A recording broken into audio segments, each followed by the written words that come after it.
The present economic calamities brought upon the world by the unprecedented amount of fiat currency printed into existence, out of nothing, by the central banking cartel, has sparked mass awareness of the fraudulent scheme behind fiat currencies. This has caused a great number of people to flee into the digital currency space, for perceived safety, without fully understanding the projects they invested in. Regardless of the claims and promises of any of these projects, coupled to all of them are the so-called stable coins. These coins are pegged to the very fiat they fled from, and being that the fiat money supply is inflated and deflated at random, to the advantage of the banks, any coin pegged to fiat is far from stable. The investigation into these stable coins proves just as enigmatic as any attempted investigation into the Federal Reserve, and the market just recently witnessed the Luna stablecoin collapse by what some claim was a direct financial attack. Regardless of all of this drama, the bottom line is that no coin based on fiat is stable, and being that a large portion of the market leans upon them, their existence is detrimental to the entire digital currency space. The purpose of this presentation is to present a solution which will not only remedy the stablecoin problem within digital currencies, but will even make all fiat currency of the corrupt legacy system obsolete. Consider now that a currency, whatever its form, backed or not, has no value. It merely represents value and facilitates trade of that value. Only goods and services have value. Goods cannot manifest without work energy, and services directly work energy. So, at the root of all value is work energy, whether physical or mental. Therefore, a currency need only represent and be backed by work energy, as it is the common root behind all value. For over a century up to this day, we use the phrase horsepower to determine the value of an engine. Because in early days, everyone knew how much work one average horse could do, so it acted as the benchmark of agreement. So to similarly base a modern currency on human work energy, the energy that an average man consumes and expends in one day, and making it the base energy value, would act as a benchmark off of which all values could be gauged. This could be efficiently handled with the rapidly evolving digital currency protocols, by creating a stable coin based on a verified fixed amount of energy. The following presentation will elaborate the details of how this can be accomplished and the various benefits it brings to society. Digital currency networks allow any company or individual to issue a token representing their product or service. In an honest society, this would be simple and straightforward. However, the reality is that history has shown that wherever a man can counterfeit in secret, he often does, and such is the origin of fractional reserve lending, fiat paper notes, and the modern digital token scams of infinite variety. The following will present a system which issues all tokens based on verified product reserves, and then uses those backed tokens to create an energy-based stablecoin. The particulars are intricate, so this first video will be a basic overview to keep this brief, and subsequent videos will elaborate on the details. Let us begin with a common gasoline company, manufacturing fuel and selling it. They wish to tokenize their fuel, and to do so, they must connect to the network via smart meters which actively monitor a verifiable reserve reservoir of a specific size. In this simple example, it is 10,000 gallons. The company decides to make each of their tokens represent 1 gallon of gasoline. They fill the reservoir with their fuel, and the smart meter broadcasts to the network, in real time, the amount entering. When the fuel gets to the max of the tank size, the gates lock, and no fuel can enter or exit, until a network burn command is sent, which opens the gates for that specific amount. The exact amount in the tank is monitored in real time, simply by amount out minus amount in, which equals the maximum amount allowed to be minted on the network at that moment.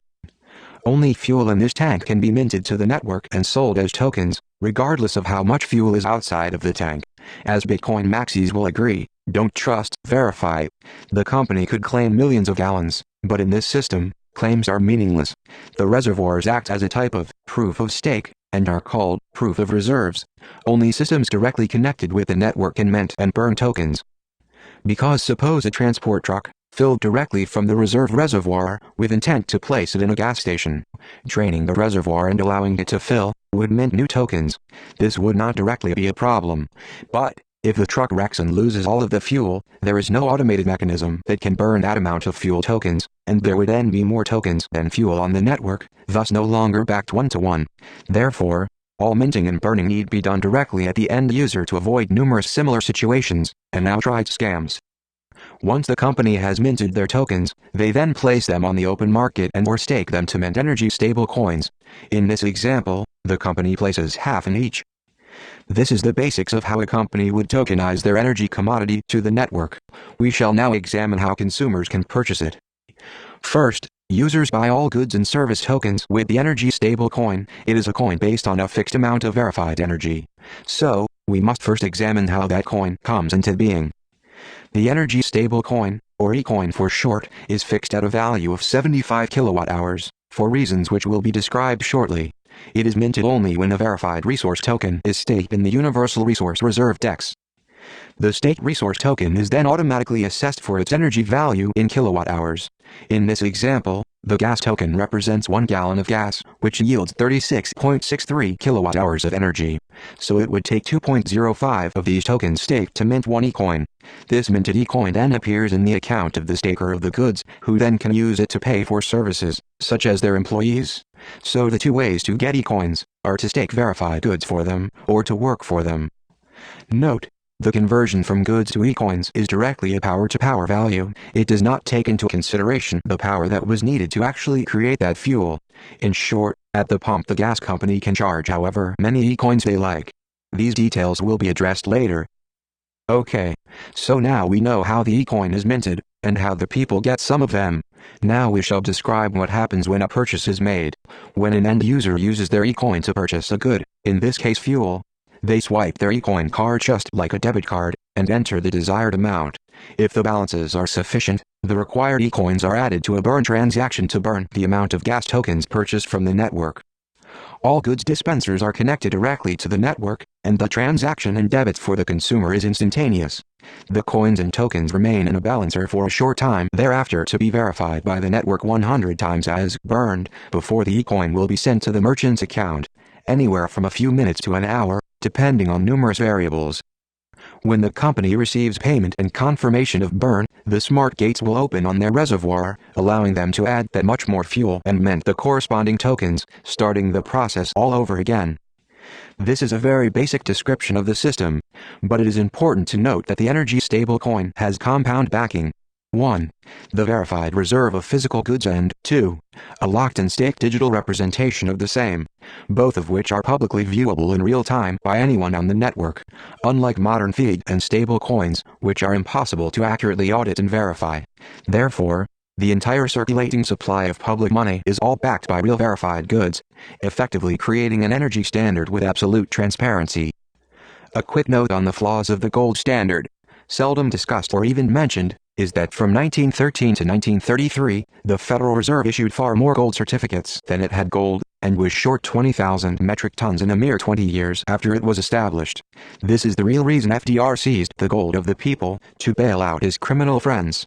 So you see, the gold standard is a bogus lie. The system presented here is not. Energy stable coins cannot be issued on fractional reserve.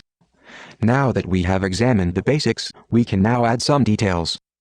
Let us first examine why the energy stablecoin is fixed at 75 kilowatt hours. This value is determined by the average amount of calories burned by the average worker plus daily energy expenditures. Here is a rough overview. 1. The average body uses 5 kilowatt hours per day. 2. The average daily distance traveled uses 68 kilowatt hours. 3. The average daily electricity used is 10 kilowatt hours. 4. The average daily climate control is 75 kilowatt hours. 5.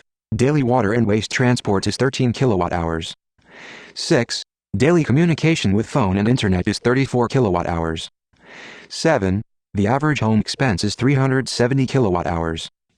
This is the bare minimum amount of energy an average individual utilizes daily, and needs to be compensated for, just to maintain equilibrium. Therefore, it acts as a minimum wage benchmark. For additional perspective, 75 kilowatt hours converted to US dollars at the average electricity price of $0.10 per kilowatt equals $7.50, which is already the minimum wage of some states. So, paying an employee 1 eCoin per hour equates to minimum wage, but also allows the entire society to be more energy conscious by dealing directly with energy itself. Next, let us expand the system to multiple supplier types. The Universal Resource Reserve recognizes 3 types of energy that can mint the energy stablecoin: raw energy, fuel energy, and vital food energy, food being the most complex, and raw being pure electricity. Minted eCoins issued are based only on raw electrical energy. Any commodity staked is converted to its potential output as electricity, and then issued a corresponding number of eCoins for that amount. We have already addressed how fuel is converted to electricity, and minted. Raw electricity is done in much the same way.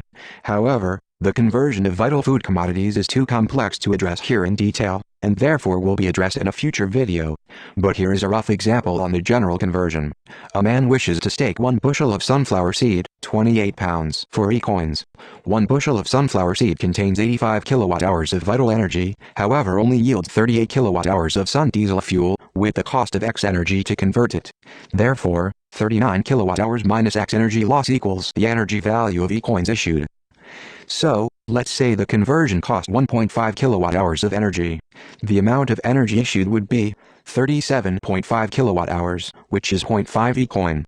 This discourages the staking of perishables, as the same could be sold directly for its vital energy value of 1.13 E-coin. However, this allows small producers and the self-sufficient to trade in crops, self-made fuels, surplus electric from wind and water turbines, and even labor to fill the voids in their environment.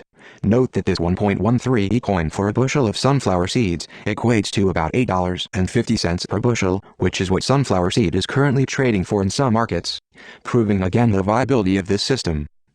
As mentioned earlier, just because a certain amount of E-coin is issued for a staked commodity, does not mean that is the price that the staker has to charge the end user. On the contrary, they may charge whatever they wish. This practice would obfuscate the energy consciousness of the society if the conversion rate was not viewable on the public ledger by anyone, at any time. To expedite the searching of the public ledger for each and every product, a QR code ID is placed on every participating item which instantly reveals its detailed energy breakdown regardless of the manufacturer's price, greatly empowering the energy awareness of the society. Let us return to the fuel purchase to illustrate this. The curious purchaser would scan the QR code on the product with a mobile device, and this will cause the energy breakdown to appear on the screen. Notice, it is very similar to the nutritional breakdown on foods. The term, true value, will be found prominently on the label. True value is the sum total of the exact time and energy utilized to manifest that item in its present form, composition, and location.